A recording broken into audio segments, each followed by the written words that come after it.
We're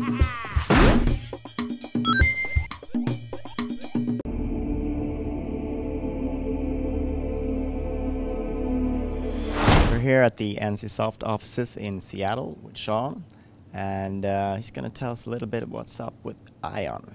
Aion. Yeah, I'm the associate producer on Aion. I've been working on the game now for about 2 years, from localization to associate production now. And today we had a little run through. I showed you guys some of the existing content in the game and talked about some of the upcoming 2.5 expansion Empyrean Calling that we have coming up.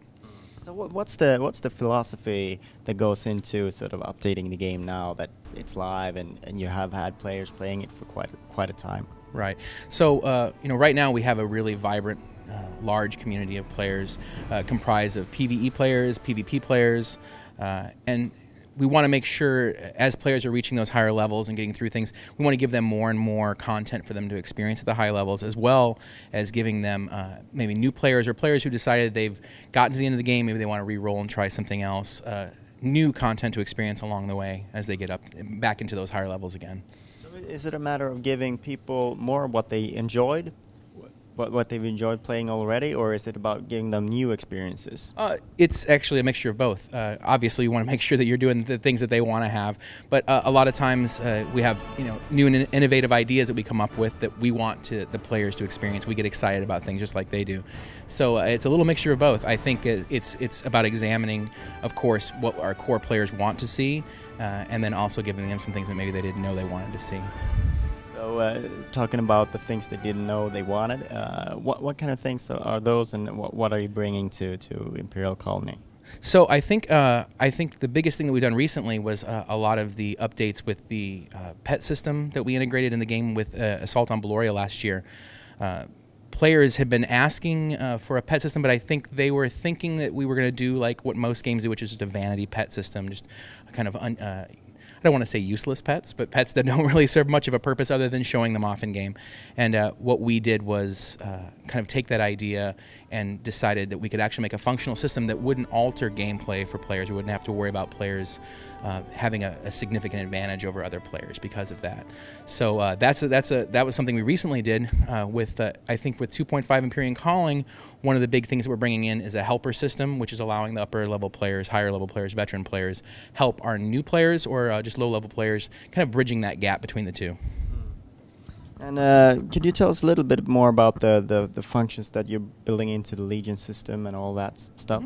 Sure. The Legion system will be actually raising the levels on the Legion system, which will allow for more storage, which everybody, of course, always wants more storage. You can always fill up a warehouse in a heartbeat. So we'll be doing that. We'll also be adding new items for our brigade generals to purchase, like new Legion cloaks and things like that.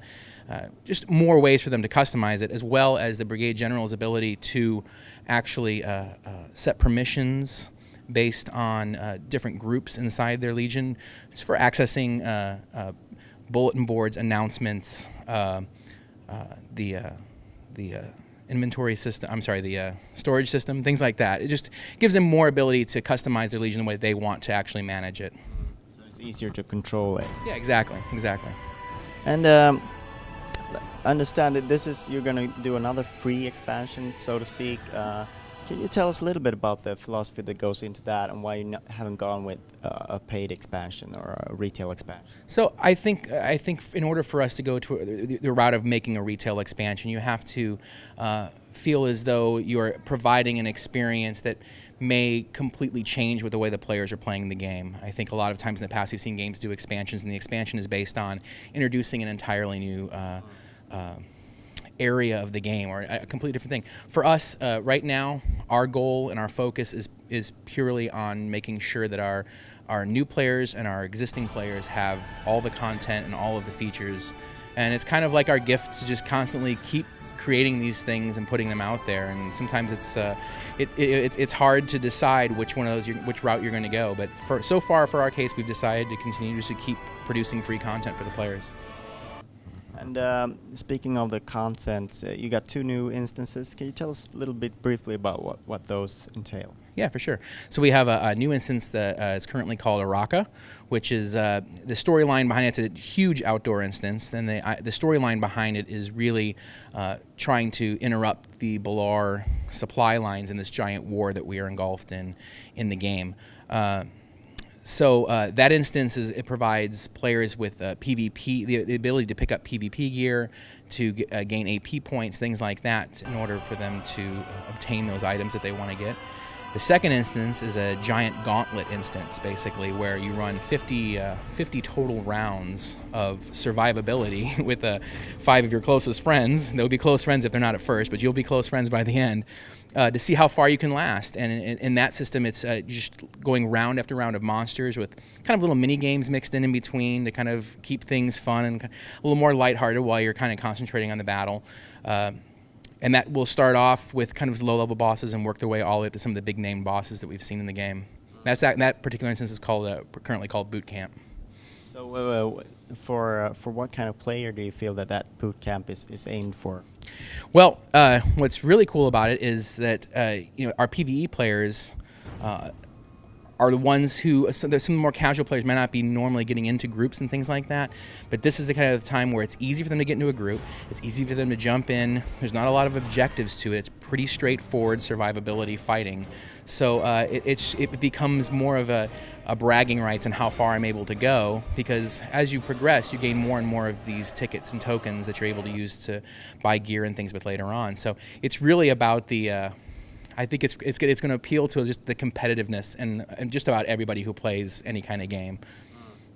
So do you feel it's also going to perhaps introduce them to more of a team aspect of the game? Sure. I mean, early on in the game, we introduce a lot of grouping quests and things like that. So it's a 51 to 55 instance, so it's geared for high-level players. So those players by that point have probably already at least discovered like our looking for group system and things like that. And so I think those players will probably I think they're the ones that definitely would enjoy that. I think if you were like level 20 and we put you in the middle of a gauntlet, you probably wouldn't enjoy it quite as much. You would really long for the day when you are level 55. Exactly. Yeah, you would definitely be trying to figure out what we were thinking when we did that. So, can you tell us a little bit about the time aspect and what you're aiming at getting it when it's going live? Yeah, for sure. So Korea actually went live with it. The development team was able to launch it there in January. It went live, and we are now working on it right now. It's currently in the middle of our localization process, which is us getting it to English, French, and German. And we're looking at it in the next couple months, being completed with it. But it has to go through a lot of QA and things like that. First, we set the bar pretty high early on with the localization that we did for the game, and we don't want to drop the ball or anything like that and put out something that's noticeably less quality than what we've already released. So I would say the next couple months we'll have an announcement for it in plenty of time before PTS so that people can get in and see it as soon as possible.